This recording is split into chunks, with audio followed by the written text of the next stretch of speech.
우리 한번 따라 하시겠습니다. 믿음의 선한 싸움을 싸우라. 우리 한 번만 더 하십시다. 믿음의 선한 싸움을 싸우라. 제가 지난주 우리 유재명 목사님이란 분이 계십니다. 이 유재명 목사님이 쓰신 은혜는 더 낮은 곳으로 흐른다라는 그런 책을 읽었어요. 근데 그 책 내용 가운데에 유 목사님이 사모님과 함께 27년 동안을 목회하면서 경험했던 하나님을 이렇게 표현하고 있습니다. 제가 그대로 읽어드리겠습니다. 우리는 언제까지나 울어야 하고 아파야 하고 힘들어야 하는 줄 알았는데 하나님은 그 고난을 통과하는 우리의 삶에 당신만이 그려낼 수 있는 그림을 그려내기 시작했습니다. 더욱 놀라운 사실은 그것을 하나님 혼자만 알고 계시지 않고 누군가의 마음에 소망을 품게 하고 기도로 준비하게 하신다는 것입니다. 목사님이 이 내용을 쓰시면서 하시고 싶은 말은 바로 이런 것이었습니다. 처음 교회를 개척하고 얼마나 힘들었던지 정말 아픔의 연속이었습니다. 십자가도 제대로 갖추지 못하고 간판도 없이 교회를 시작할 만큼 어렵게 교회가 개척되었습니다. 거기다가 어느 날 사모님이 식사를 하다가 피를 토하며 아픔을 호소하는 것이었습니다. 목사님이 당황스러워서 언제부터 이렇게 됐느냐고 물었더니 사모님이 하시는 말이 한참 되었다는 것입니다. 목사님은 자신이 이렇게 무능한 사람인지 그때 처음 알았다고 표현을 하고 있습니다. 자신이 무슨 큰 목회를 하는 것도 아닌데 뭐가 그리 바쁘다고 아내가 이렇게 아픈데도 몰랐다는 것에 대하여 큰 실망을 하게 되었습니다. 사모님에게 왜 그렇게 아픈데 이야기를 하지 않았냐고 묻자 교회를 개척하는데 짐이 될까 해서 걱정이 되어서 말을 하지 못했다는 그 이야기를 들었을 때 마음이 무너져 때리는 것을 느꼈다는 것입니다. 이제 목사님은 사모님을 모시고 병원에 가서 진찰을 받아보니 결핵이라는 진단이 나와서 요양을 하게 되었습니다. 사모님이 병상에 누워있는 시간이 많아지자 아무래도 말씀을 보고 기도하는 시간이 많아졌습니다. 그렇게 지내다 보니 어느 날 사모님이 꿈을 꾸게 되어집니다. 교회를 하나님께서 세워주시는데 안산이라고 하는 이 도시의 중앙에 하나님의 교회가 건축되어지는 그런 꿈을 꾸게 되었습니다. 이제 사모님이 퇴원하시고 교회가 어느 정도 안정되고 자리를 잡으면서 교회가 땅을 구입하게 되는데 그 장소가 바로 지금의 예배의 장소라는 것입니다. 근데 처음 땅을 구입할 때는 그곳이 안산의 중심지가 아니었다는 것입니다. 그래서 목사님이 사모님을 향하여서 이게 무슨 중심이냐 변두리지 여기가 어떻게 중심이냐고 빈정대자 사모님이 아니라고 하나님이 여기를 보여주셨다고 분명하고 선명하게 이야기해서 그 땅을 계약하게 되고 그리고 교회를 세우게 됩니다. 그런데 시간이 흘러가면서 그 책에 나온 내용 그대로입니다. 최근에 들어가면서 교회 건너편에 송산이라고 하는 신도시가 개발되고 들어서면서 교회 앞으로 다리가 놓이기를 시작하고 어느덧 교회가 안산의 중심지로 점점 자리매기를 해가는 것을 보게 되어진다는 것입니다. 사모님이 꾸었던 꿈이 현실이 되는 것입니다. 그러면서 목사님이 이렇게 표현을 합니다. 고통과 아픔의 시간을 지날 때는 보이는 것이 없었습니다. 눈에 보여진 상황도 전혀 다른 모습이었습니다. 그러나 하나님께서는 그런 모습 속에서도 이미 하나님의 그림을 그리고 계셨습니다. 그것도 하나님 혼자만 알고 계신 것이 아니라 기도하는 사람을 통해 그 소망을 품게 하시고 그 일을 이루어 가고 계셨습니다 라는 표현을 하고 있었습니다. 저는 이 글을 읽으면서 우리의 믿음의 현실을 깨닫게 되고 발견하게 되었습니다. 사실 우리는 믿음이 없는 것이 아닙니다. 우리는 누구나 하나님을 믿습니다. 우리는 누구나 믿음을 가지고 있습니다. 믿음을 지키지 못하는 것이 문제입니다. 하나님의 말씀을 들을 때면 믿음이 자리 잡다가도 상황을 보면 믿음의 가능성을 내가 분석하고 판단하는 그런 실수를 범할 때가 많습니다. 그런데 이런 모습은 우리에게만 있는 것이 아닙니다. 성경에 가서 보면 많은 믿음의 선진들이 이런 경험들을 했습니다. 그 중에 하나가 아브라함과 사라입니다. 하나님은 99세의 아브라함을 찾아오셔서 내년 이맘때에 사라를 통하여서 네가 아들을 낳게 될 것이다, 보게 될 것이라고 약속하여 주셨습니다. 그런데 그 말을 듣자 그 장막 뒤에 있었던 사라가 그 말을 들으면서 웃었습니다. 여기 웃었다라는 말은 우리 식으로 표현한다면 비웃었다라는 것입니다. 왜 그랬을까요? 왜 사라는 그 하나님의 말씀이신데도, 하나님이 하신 약속인데도 왜 그 이야기를 들으면서 웃었을까요?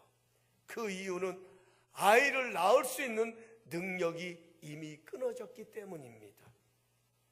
상황적으로 불가능하다고 판단되었기 때문에 하나님이 하시는 말씀조차도 웃을 수밖에 없었습니다.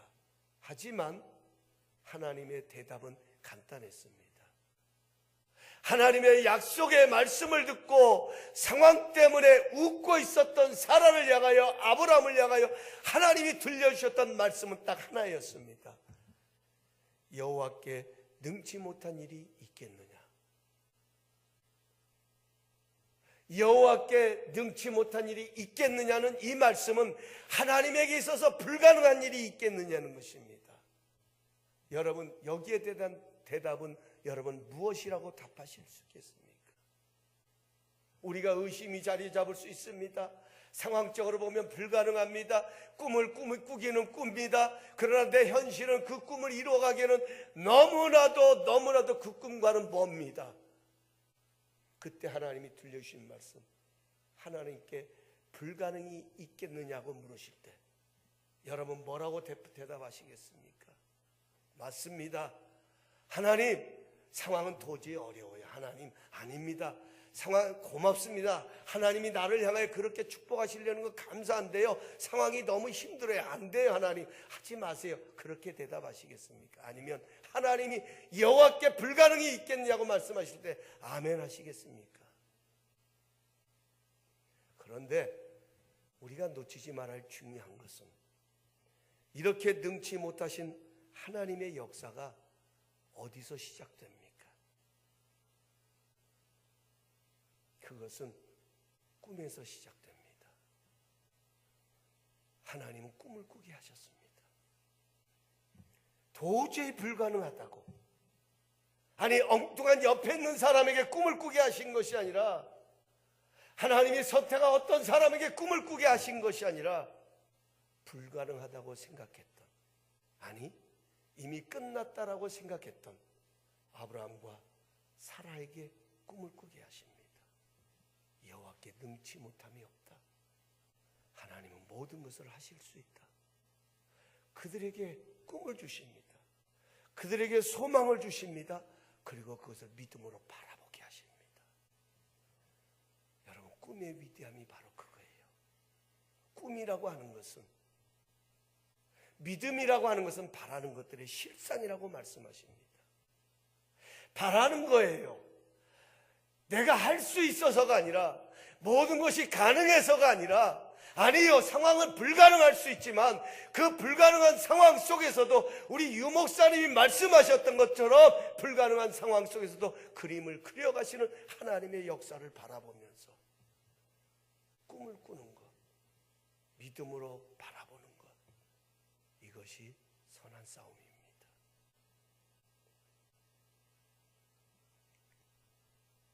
결국 열왕기하 9장 31절에 있는 말씀처럼 여호와의 열심이 이 모든 일을 이루느니라.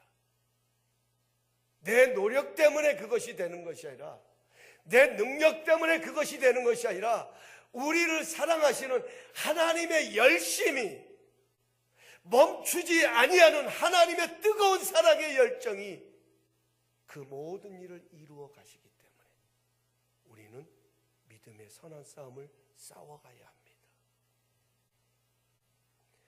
하나님의 역사를 경험한 사람들은 한결같이 믿음의 선한 싸움을 한 사람들입니다.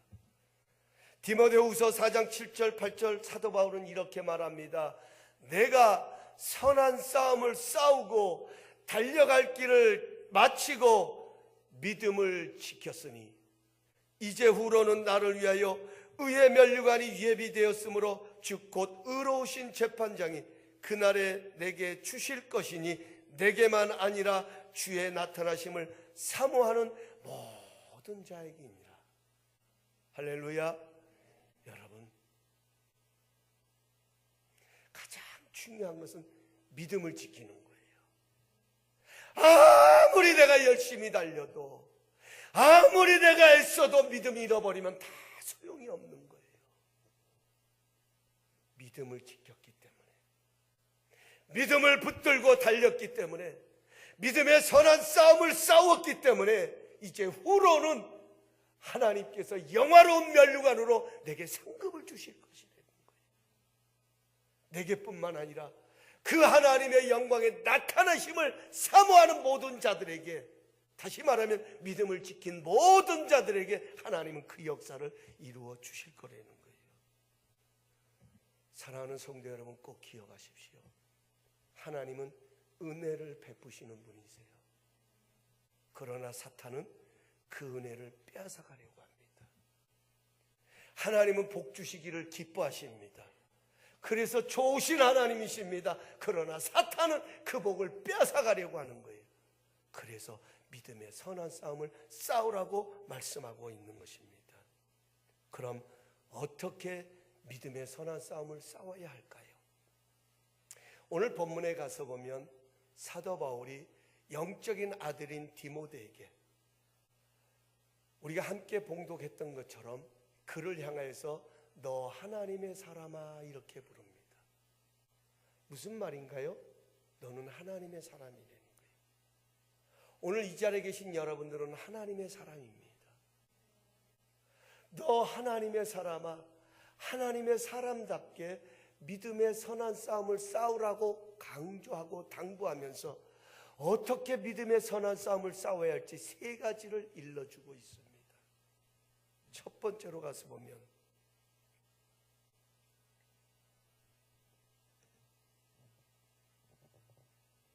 11절에 이렇게 말합니다. 오직 너 하나님의 사람아, 우리 한번 따라 하십시다. 이것들을 피하라. 이것들을 피하라. 여기 피하라는 말은 영어 NIV 성경에 가서 보면 무엇으로부터 도망하다라는 뜻을 갖고 있습니다. 우리가 믿음의 선한 싸움을 싸우기 위해서는 반드시 도망하고 피해야 할 것들이 있습니다. 그것이 무엇이냐면 오늘 본문 6장 4절에 가서 보면 교만이라는 단어가 나옵니다. 교만이라는 단어. 여러분, 이 교만은 우리가 믿음의 선한 싸움을 싸우기 위해서 제일 첫 번째로 경계해야 될 것이 바로 교만이에요. 우리가 하나님의 축복을 누려가고 하나님의 은혜를 누려가고 하나님의 사람으로서 이 땅을 살아가는 데 있어서 가장 우리가 경계하고 항상 싸워야 될 것이 바로 뭐냐면 교만이에요. 잠언 16장 18절은 말합니다. 교만은 패망의 선봉이요 거만한 마음은 넘어짐의 앞잡이입니다. 여러분, 사람은요 모자라서 넘어지는 것이 아니라 교만해서 무너지는 것입니다. 교만해서 무너집니다. 여러분, 아담과 하와가 왜 무너졌습니까? 그들이 거하는 땅이 별 볼일 없는 땅이 아니라 에덴이었어요. 에덴이라는 말은 영어로 파라다이스입니다. 파라다이스란 말이 뭔지 아시죠? 지상의 낙원이라는 거예요. 부족함이 없는 곳이 에덴이에요. 거기에는 기쁨만이 있어요. 행복만이 있어요. 그토록 인류가 추구하는 모든 것들이 그 안에 담겨 있는 땅이에요. 그런데 왜 그 땅에 거하면서도 아담과 하와가 무너졌습니까? 그것은 교만이 자리 잡았기 때문이에요. 하나님 없이도 살아갈 수 있다는 교만. 얼마든지 내가 하나님 없이도 내 힘으로 살아갈 수 있다는 교만.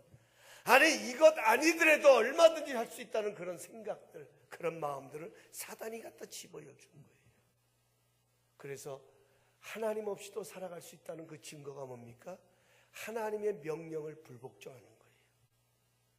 이 동산에 있는 모든 것은 내가 임으로 다루고 임으로 먹되 동산 중앙에 있는 선악과는 절대로 탐하지 말고 먹지 말라. 이것을 먹는 날엔 내가 정령 죽을 것이다.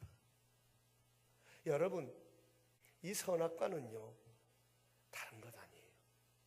하나님이 사람들을 유혹하기 위해서, 아담과 하와를 유혹하기 위해서 만들어 놓으신 것이 아니라 그 선악과는 하나님의 기준이에요. 그 선악과를 통하여서 하나님께 순종을 나타내는 거예요. 그런데 그 마음속에 아니야, 사단이 찾아와서 야, 하나님이 정말 먹지 말라고 그랬느냐? 아니야, 너 이거 먹으면 너가 하나님같이 될 수 있어. 눈이 밝아져서 너가 모든 것을 볼 수 있어. 교만이 자리 잡은 거예요. 결국은 그 선악을 범하게 됩니다. 여러분, 선악과를 따먹었다고 해서요 에덴 동산이 지옥으로 바뀐 거 아니에요. 그 동산에 있던 그 많은 과일과 곡식들이 말라 비틀어진 것이 아니에요. 아니요, 에덴 동산은 어제의 동산 그대로였어요. 그런데 그들의 마음속에 뭐가 자리 잡습니까? 두려움이 자리 잡습니다. 사랑하는 성도 여러분, 교만은요 자기 도취에 빠지게 하는 사탄의 울무입니다. 여러분, 하나님은 교만한 자를 제일 경멸하십니다. 미워하십니다. 하나님 교만한 자 물리치십니다. 부족해도요, 연약해도요, 가진 것이 없어도 겸손한 사람을 하나님은 사랑하십니다. 왜 하나님께서 아브라함과 사라에게 꿈을 주셨을까요? 여러분, 그거 한번 생각해 보셨어요? 왜 하나님께서는 그들을 그렇게 하셨을까요? 하나님의 약속이 있었잖아요. 창세기 12장에 가서 보면 하나님이 아브라함을 불러내실 때 그냥 불러내셨나요? 어느 날 우연찮게 아브라함을 찾아와서 그를 그냥 야, 너는 내가 지시한 땅으로 그렇게 말씀하신 게 아니라 하나님은 목적을 가지고 찾아오셨잖아요. 아브라함은 평범한 사람이었어요. 그러나 어느 날 하나님께서는 아브라함을 찾아오셔서 내가 너로 인하여 큰 민족을 이루겠다.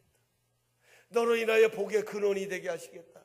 내가 너를 축복하는 자에게 복을 줄 것이고 너를 저주하는 자에게 복을 저주하리니 이 세상 모든 사람들이 너로 인하여 복을 받을 것이다. 복을 얻을 것이다. 복의 근원으로 삼기 위해서 하나님은 목적을 가지고 찾아오셨잖아요. 그런데 여러분, 중요한 것이 뭐냐면 그 하나님의 복이라는 게 뭡니까? 내 힘으로 살아가고 내 능력으로 살아가는 것이 아니라 모든 인간의 모든 능력이 다 끊어진 그 시점에 하나님이 찾아오셔서 하나님의 꿈을 주시잖아요. 뭡니까? 겸손해져야 되는 거예요. 겸손해져야 되는 거예요. 내 힘으로 할 수 없는 것, 내 능력으로 할 수 없는 것 하나님이 해주셔야 한다면 그것은 겸손해져야 되는 시간이에요. 하나님을 더 찾아야 되고 하나님을 더 의지해야 되고 하나님을 더 가까이 해야 되고 하나님 앞에 나를 더 내려놓아야 할 시간 아니겠습니까? 그러나 교만은 그렇지 않아요. 자기 중심이에요. 자기에게 모든 것이 빠져 있어요. 자신의 능력이에요. 그러다 보니까 오늘 성경에 가서 뭐라고 합니까? 비방하고 뿐만 아니라 오늘 또 성경에 가서 보면 4절에 그렇게 나오죠. 언쟁을 좋아하고 변론하고 시기하고 분쟁하고 비방하고, 여러분 이 모든 것들이 어디서 비롯되냐? 교만에서 비롯된다는 거예요. 교만에서 비롯된다. 자기 중심적이기 때문에 다투고 시기하고 비방하고. 그런데요, 여러분 참 신기한 것은요, 내가 옳다고 생각하기 때문에 남을 비방하거든요. 그렇죠? 내가 틀렸다는 것을 아는데 내 눈에 있는 들보가 보이는데 남의 눈에, 형제 눈에 들보를 뽑으려고 하겠습니까? 나는 옳다고 생각하기 때문에 남을 비방하잖아요. 그런데 중요한 것은요, 남을 비방하다 보면 내 마음이 어떻습니까? 행복합니까? 그의 잘못됨을 지적했는데도 내 마음이 편치 않는 것을 경험하게 됩니다. 시기도 마찬가지입니다. 여러분 오늘 10절에 가서 보면 바울이 참 흥미로운 표현을 합니다. 뭐라고 얘기하냐면 10절에 가서 돈을 사랑함이 일만하게 뿌리가 됨이니라. 여기가 돈을 사랑함이 일만하게 뿌리가 되는, 이것을 탐내는 자들은, 돈을 사랑하는 것을 탐낸다라고 표현을 합니다. 그 다음에 미혹을 받아, 미혹이라는 게 유혹을 받는 거예요. 믿음에서 떠나 많은 근심으로서 자기를 찔렀도다. 잘 들으세요 여러분. 돈을 사랑하면요 유혹이 찾아옵니다. 그 유혹이 머물면요 믿음도 떠나게 된다는 거예요. 이게 무슨 말이냐면, 여러분 돈을 사랑하세요? 전 누구에게 지금 초점을 안 맞추고 있습니다. 엉뚱한 데 보면서 제가 여쭈게, 돈 사랑하십니까? 그럼 저한테, 여러분 대답하기 어려우면 저한테 한번 물어보세요. 우리 지혜 형제 물어봐요. 저 돈 사랑합니다. 저 없어서 못 씁니다. 저 돈 무진장 좋아합니다. 여러분 돈을 좋아하고 이게 잘못된 게 아니에요. 여러분 돈 유익한 겁니다. 돈 필요한 겁니다. 안 그렇습니까? 인정하시면 고개라도 좀 까딱해 보세요. 여러분 궁색하지 말고요 넉넉하게 사시길 주님의 이름으로 축복합니다. 그러면요 필요합니다. 있어야 합니다. 그런데요 여기서 말하는 사랑이라고 하는 말은, 돈을 사랑함이 일만하게 뿌리라고 했는데 여기서 말하는 사랑은 아가페 뭐 이런 사랑이 아니에요. 여기서 말하는 사랑은 헬라어 원어에 가서 보면 힐랄귀리아라고 하는 말을 사용해요. 힐랄귀리아 표현도 그렇죠. 힐랄귀리아. 우리 한번 따라 하십시다. 힐랄귀리아. 여러분 헬라어 하신 거예요. 힐랄귀리아. 이름도 참 특이해요. 근데 이 의미가 뭐냐면 탐욕이에요. 탐욕.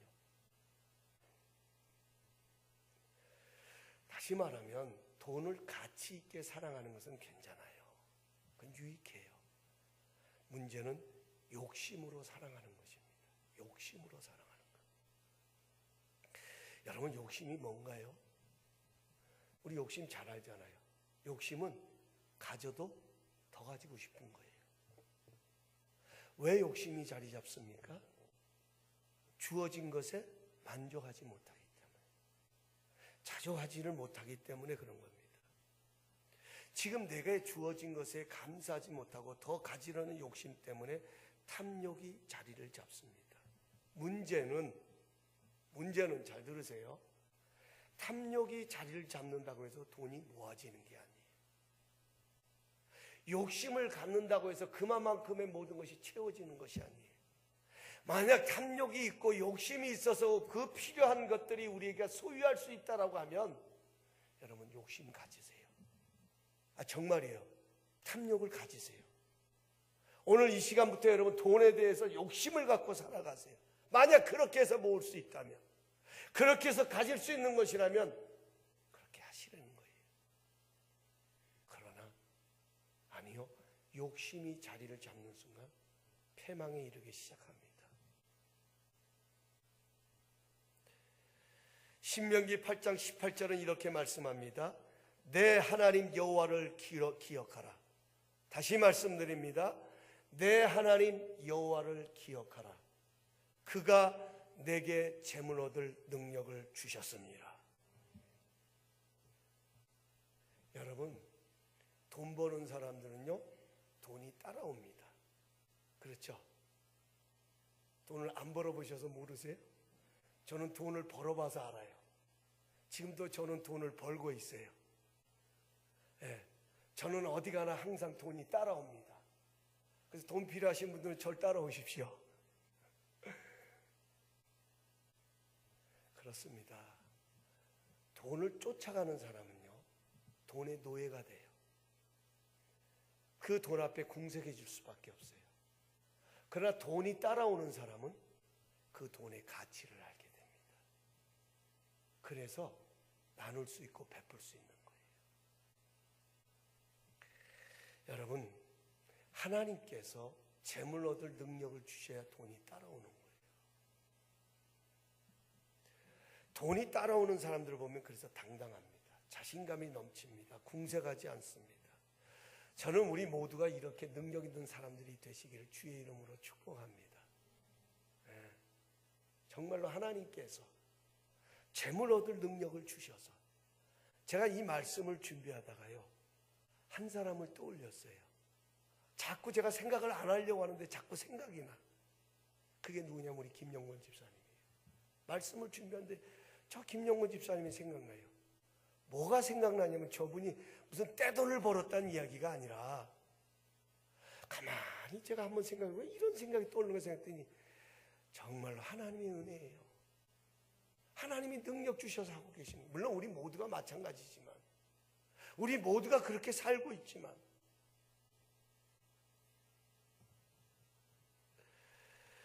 여러분, 우리가 돈을 낭비하고 허비하는 것 문제지만 돈을 너무 사랑하여서 그냥 돈 앞에서 벌벌벌벌 떠는 거, 이건 하나님의 사람들이 살아가야 할 모습이 아니라는 거예요. 우리는 하나님의 은혜로 살아갑니다. 아멘. 정말이세요, 여러분? 하나님의 은혜로 살아가요. 내 하나님 여호와를 기억하라는 이 말씀, 모든 것이 하나님께로부터 주어짐을 기억하라는 거예요. 이게 겸손 아니겠습니까? 요한복음에 가서 보면요, 천국이 어떤 것인지 천국을 맛보려고 왔던 한 부자가 예수님을 찾아왔다가 예수님께서 내가 가진 소유를 팔아서 가난한 자에게 나눠주라고 하는 이야기를 듣고 이 청년은 근심이 되어 돌아갔더라. 성경은 그렇게 기록하고 있습니다. 아니, 그 많은 재물도 좀 나눠주면 어때요? 그러면 기쁘잖아요. 본인도 행복하잖아요. 안 그러세요, 여러분? 나눌 때 행복하죠? 네, 기쁘지 않으세요? 네, 저는 나눌 때 기뻐요. 나는 가진 거 개뿔도 없으면서 누구 줄 때 그렇게 행복할 수가 없어요. 누가 보면 그래요. 저 김 목사는 정신 나갔다고. 아니, 저 사람은 계산도 없는 사람이라고. 아니요. 근데 그렇게 행복해요. 행복한 그것에 하나님께서 또 채워주시고 또 부어주시고, 그게 그렇게 재밌어요. 그렇게 즐거워요. 그렇게 살아가는 게 행복해요. 여러분, 오늘 우리에게 주시는 아주 중요한 교훈이 있어요. 물질은요, 재물은요, 소유의 개념이 되면 안 돼요. 소유의 개념이 되면 욕심이 생길 수밖에 없어요. 왜? 더 가져야 돼요. 우리 사람은 누구나 마셔도 또 목마른 것이 우리의 죄성이에요. 우리의 죄성. 가져도 더 가지고 싶고, 좋은 데 있어도 더 좋은 것을 추구하고, 여러분, 이 세상의 모든 것을 갖다 줘 보세요. 우리가 만족할 수 있는지. 우리 안에는 하나님이 거하셔야만 만족할 수 있습니다. 왜요? 하나님은 이 세상보다 크신 분이시잖아요. 세상보다 크신 분이 우리 안에 거해야 거기에 진정한 만족이 있지.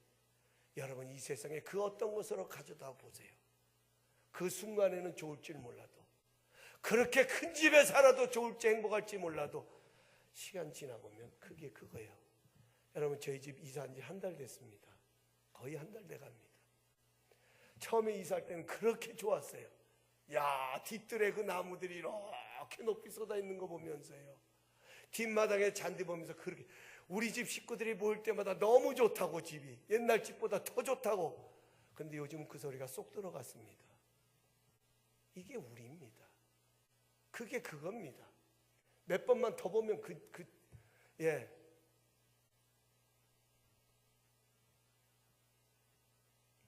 그렇습니다. 우리가 많은 것을 가졌다고 해서 하나님께 드리는 것 아니에요. 많은 것을 소유했다고 해서 선한 일을 많이 하는 것 아닙니다. 믿음 있는 사람이 선한 일을 합니다. 믿음 있는 사람이 하나님께 드립니다. 믿음 있는 사람이 가치 있는 일을 합니다. 왜? 하나님께로부터 주어졌기 때문에. 사랑하는 성도 여러분, 교만은 무슨 일이 있어도 멀리해야 합니다. 항상 모든 것을 주시는 하나님께 감사하며 겸손함으로 하나님을 섬겨야 합니다. 오늘 우리에게 주어진 모든 상황을 보면서 범사에 감사하시는 우리 성도님들 되시길 예수님의 이름으로 축원합니다. 여러분, 우리가 선한 싸움을 싸우는 것은 불평이 자리 잡으려고 할 때, 때로는 원망이 자리 잡으려 할 때 싸워야 해요. 싸워야 해요. 그 원망과 불평에다 내 자신을 내어주지 말고, 이것까지도 하나님께서는 새로운 일을 이루어가고 계심을 믿음의 눈을 열어 바라보면서 오늘 주어진 이 현실에 감사해야 돼요. 그러면 하나님께서는 그 감사를 통하여 재물 얻을 능력을 허락하여 주실 거예요. 아니, 재물 얻을 능력뿐만 아니라 그 모든 상황까지라도 하나님께서는 하나님의 꿈을 펼쳐가시는, 하나님의 선한 일을 이루어가시는 귀한 역사를 이루게 될 것입니다. 하나님은 천대까지 은혜 베푸시기를 원하신다고 말씀하셨습니다. 천대까지. 두 번째로 여기 가서 보면 그 다음에 또 이렇게 말씀합니다. 이것들을 피하고 의와 경건과 믿음과 사랑과 인내와 온유를 따르며. 두 번째로는 우리가 믿음의 선한 싸움을 싸우기 위해서는 첫 번째는 피해야 할 것이 있는가 하면 추구하고 따라야 할 것이 있다 하는 거예요. 우리는 피해야 할 것이 있는가 하면 반드시 우리가 지키고 따라가야 할 것이 있는데, 그것이 바로 뭐냐면 의와 경건과 믿음과 사랑과 인내와 온유를 따르라고 말합니다. 여기 의라고 하는 것은 뭡니까? 올바른 자세를 말하는 거예요. 우리 성격이나 행위에 대한 올바른 자세. 다시 말하면 우리가 항상 돌아보며 살아가야 할 것은 하나님을 향한 내 삶의 올바른 자세, 하나님을 향한 내 삶의 올바른 자세. 이게 바로 의예요. 이 공의를 말하는 거예요. 하나님의 의를 이야기하는 것이 아니라 여기서 말하는 의는 하나님을 향한 내 삶의 자세를 말하는 거예요. 하나님을 향한 나의 자세. 이것을 반듯하게 올바르게 해야 된다는 거예요. 여러분, 잘 들으세요. 우리의 인생은요, 자세에 따라서 방향이 틀어진다는 것을 알아셔야 돼요. 내가 어떤 자세를 갖고 삶을 살아가느냐에 따라서요, 그 인생의 모든 결과가 나에게 주어집니다. 공부하는 학생이 공부하는 자세가, 태도가 틀리면요, 그 학생은 아무리 어떻게 해도 올바르게 좋은 기대를 할 수가 없어요. 우리 인생이 그래요. 올바른 삶의 태도를 가지고 살아갈 때 그 삶에 거기에 대한 열매가 우리에게 찾아옵니다. 오늘 칼럼에도 썼죠. 심는 것이 있는가 하면 거두는 것이 있잖아요. 심지도 않고 거둘 수 없는 것처럼 우리가 어떤 태도를 갖느냐에 따라서 그것이 우리에게 영향을 준다 하는 거예요. 하나님을 향한 올바른 태도를 가질 수 있도록 늘 우리는 이것을 돌아보고 이것을 추구해야 된다는 거예요. 어려울 수 있습니다. 힘들 수 있습니다. 생각지 못한 상황이 찾아올 때마다 믿음의 선한 싸움을 싸우는 자들은 이럴수록 하나님을 향한 내 믿음의 옷깃을 새롭게 여미는 거예요. 올바른 태도를 가져야 하는 것입니다. 사탄은 우리의 공의를 무너뜨리기에 우리의 삶의 태도를 무너뜨리는 것입니다. 여러분, 우리는 의를 추구해야 돼요. 항상 의를 추구해야 돼요. 그 다음에 뭐라고 말합니까? 경건의 능력을 가져야 된다는 거예요. 그러기 위해서 경건의 능력. 이 경건의 능력이라고 하는 것은 뭡니까? 경건이라고 하는 것은 하나님께 속한 것을 말해요. 우리는 하나님과 더불어 살아가고 있다는 하나님에 대한 경외심을 말하는 겁니다. 사랑하는 성도 여러분, 2017년도 우리는 하나님과 함께 걸어가는 길입니다. 아멘이세요? 내 힘으로 가는 거 아니에요. 내 능력으로 가는 거 아니에요. 하나님과 함께 가는 거예요. 늘 이것을 우리는 의식적으로라도 반복적으로라도 아니 의도적으로라도 이것을 우리는 추구해야 돼요. 추구한다는 게 뭔지 아시죠? 내 손을 뻗어서 그것을 내가 강제적으로라도 의도적으로라도 그것을 내가 붙드는 거예요. 이게 추구하는 거예요. 나는 하나님과 더불어 살아가고 있다. 그 하나님을 경외하는 그것이 있어야 돼요. 그러기 위해서 뭐가 있어야 돼요? 그 다음에 뭐가 나옵니까? 믿음이 나오잖아요. 믿음. 이 믿음이라고 하는 것은 진리에 대한 확신을 말합니다. 무엇이든 진리의 확신이 흔들려 버리면 중심이 흔들려 버리는 거예요. 이 믿음 위에 굳게 서야 된다는 거예요. 믿음 위에 굳게 서야 된다는 겁니다. 그 다음에 가서 뭐라고 말합니까? 사랑과 인내와 온유. 자, 여기 중요한 거 잠깐 저 좀 보세요. 왜 바울이 이렇게 의와 경건과 믿음을 이야기하다가 그 다음에 사랑을 이야기했을까 하는 생각이 말씀을 준비하면서 떠올랐어요. 여러분, 가만 우리의 삶을 들어가 보십시오. 우리가 의도 있습니다. 하나님에 대한 올바른 삶의 태도를 가지려고 애쓰고 노력하고 정말 힘씁니다. 또한 하나님과 더불어 걸어가려고 애쓰고 힘씁니다. 믿음의 길을 가려고 애씁니다. 그런데 그 모든 것들을 하루아침에 무너뜨려 내리는 것이 뭐예요? 에? 아픔이에요. 상처예요. 여러분, 가장 우리가 중요한 것이 뭐냐면 사랑입니다. 여러분, 사랑하는 사람 되십시오. 사랑의 사람들이 돼야 돼요. 사랑. 여기서 말하는 사랑은 하나님에 대한 사랑은 물론이고 더 나아가서는 형제와 내 가족과 이웃들에 대한 사랑을 가리키는 겁니다. 우리는 어떤 자리에 머물든지 사랑을 추구하는 사람들 되시기를 예수님의 이름으로 축복합니다. 사랑을 추구하십시오. 그 사랑이 그 아픔에서 나를 건져냅니다. 저는 요즘 이런 것들을 많이 경험합니다. 저 목사지만요, 저도 어떨 때는 누가 미워요. 저 목사지만 어떨 때는 누가 나를 섭섭하게 하면 막 열이 나요. 화가 나요. 그런데요, 열이 나고 화가 나서 그걸 다 내 마음으로 쏟아내고 입으로 쏟아내고 말로 쏟아내면요, 어느덧 나도 모르게 그 자리에 내가 가 있는 거예요. 내가 가 있어요, 그 자리에. 그런데 보십시오.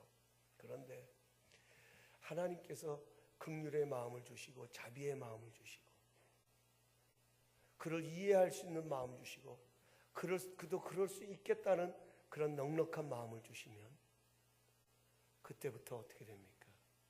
그를 사랑하기를 시작합니다. 하나님, 죄송합니다. 저를 사랑하게 해주세요. 저 사람을 위해 내가 더 기도하게 해주세요. 미워할 것이 아니라 더 저 사람을 위해서 해주세요. 제가 지난 한 주간도 그런 일들을 많이 경험해요. 근데 놀라운 것은요, 사랑하고 나면 첫째로 내가 삽니다. 네, 여러분 못 느끼셨어요? 내가 살아요. 여러분이 사시니까요. 사랑하는 사람이 삽니다. 두 번째로는 그 사랑을 받은 사람이 달라집니다. 내가 생각했던 것처럼 그런 모습이 아니라 오히려 그도 부드러워지는 것을 느끼게 됩니다. 사랑이 서로를 붙들어 줍니다. 사랑은 하나님께 속한 것입니다. 하나님께 속한 사람이 사랑한다고 요한일서는 말씀하고 있습니다. 사랑을 추구하십시오. 날마다 사랑의 사람으로 우리는 살아가야 됩니다. 그 다음에 인내는 변치 않는 충성을 말합니다. 그 다음에 온유는 따뜻함과 친절함을 뜻합니다. 여러분, 이것들이 우리가 추구해야 될 믿음의 선한 싸움이에요. 마지막으로 세 번째로는 붙들어야 할 것이 있습니다. 그것이 12절 말씀입니다. 시작. 믿음의 선한 싸움을 싸우라. 영생을 취하라. 이를 위하여 내가 부르심을 받았고. 아멘. 하나님이 우리를 부르신 목적이 있다 하는 거예요. 우리는 여러분 그냥 그렇게 살다가 하나님 부르시면 천국 갈 사람들이 아니다 하는 것입니다. 여러분과 저는 목적이 분명한 사람들입니다. 뒤집어 말하면 하나님이 우리에게 복을 주셔야 할 이유가 분명한 사람들입니다. 여러분, 우리가 하는 모든 범사가 형통해야 될 분명한 이유가 있습니다. 나 때문이 아닙니다. 여러분, 우리가 넘어졌다가도 다시 반드시 일어나야 될 이유가 있습니다. 그것은 많은 사람들 앞에 증인으로 부르심을 받았다 하는 거예요. 사명이 있다는 거예요. 여러분, 사명 붙드세요. 사명 붙드시면 절대로 무너지지 않습니다. 사명의 사람은 어떤 상황 속에서도 그 사명 때문에 오히려 의미를 발견하고 가치를 발견하고 그 어려움도 넉넉히 뛰어넘습니다. 그게 사명의 사람들입니다. 오늘 우리 지난 김삼중 목사님이 그런 질문을 해서 참 좋은 질문이에요. 하나님이 왜 날 사랑하셨습니까? 그것은 사명 때문입니다. 나를 통하여서 나 한 사람 구원하는 것으로 끝나는 것이 아니라 여러분과 저를 통하여서 하나님께서 또 다른 일을 이루가시길 원하시는 사명 때문이에요. 하나님께서 왜 나를 부르셨습니까? 그저 나가 좋아서 거기서 멈추신 것이 아니라 그렇게 기쁨을 이기지 못한 나를 통해서 또 다른 하나님의 선한 역사를 펼쳐가시기 위해서 그 축복의 통로로 우리를 불러주셨다 하는 것입니다. 이게 선한 싸움입니다. 우리가 싸워야 할 선한 싸움입니다. 여러분, 우리 한 사람, 자, 두 손을 가슴에 얹고 절단하세요. 나는 하나님의 축복의 통로입니다. 축복의 통로입니다. 항상 이것을 가지고 살아가십시오. 이것을 위하여 우리가 부르심을 받았습니다. 이제 말씀 맺습니다. 2017년도 주의 은혜를 전파하는 해가 되길 원해서 기도 가운데 하나님이 오늘 우리에게 들려주신 말씀입니다. 하나님의 은혜를 전파하는 삶이 되기 위해 오늘도 내일도 우리가 해야 할 것은 믿음의 선한 싸움을 싸워야 합니다. 왜냐고요? 우리의 삶을 향하신 하나님의 그림이 있기 때문에 그렇습니다. 하나님은 지금도 그림을 그려가고 계십니다. 상황이 좋아서 그림을 그리시는 것이 아니라 여건이 갖추어졌기 때문에 하나님은 그림을 그리시는 것이 아니라 아니요. 상황은 어두울 수 있습니다. 여건은 꿈과는 전혀 멀 수 있습니다. 그럼에도 하나님께서는 하나님의 일을 이루시기 위해서 하나님은 그림을 그려가고 계십니다. 우리는 믿음의 선한 싸움을 싸워야 합니다. 하나님은 믿음의 선한 싸움을 싸우는 자들 통하여 그 일을 이루어 가실 것입니다. 그 선한 싸움은 겸손입니다. 모든 것이 하나님께로부터 주어지고 모든 것이 하나님께로부터 비롯되어진다는 이 겸손을 가지고 늘 감사해야 합니다. 늘 자족해야 합니다. 내 눈으로 보여지는 현실은 어둡고 힘들다 할지라도 이것조차도 하나님께서 새로운 그림을 그리고 계신다는 이 사실을 믿음의 눈으로 바라보면서 감사해야 합니다. 만족해야 합니다. 그것이 믿음의 선한 싸움입니다. 그럴수록 하나님 앞에 더 올바른 믿음의 태도를 가지고 하나님과 더불어 걸어가는 삶이 될 수 있도록 더욱더 의와 경건과 믿음과 사랑과 인내와 온유함으로 그것을 쫓아가야 합니다. 왜냐하면 우리는 사명의 사람이기 때문입니다. 이 믿음의 선한 싸움을 통하여 2017년도 정말로 여러분의 범사가, 여러분의 직장이, 여러분의 가정이 하나님께서 그리셨던 그 은혜의 그림들로 가득 차질 뿐만 아니라 그 그림들이 선명하게 드러나고 나타나는 그런 축복의 역사들이 함께 하시기를 예수님의 이름으로 축원합니다. 기도하시겠습니다.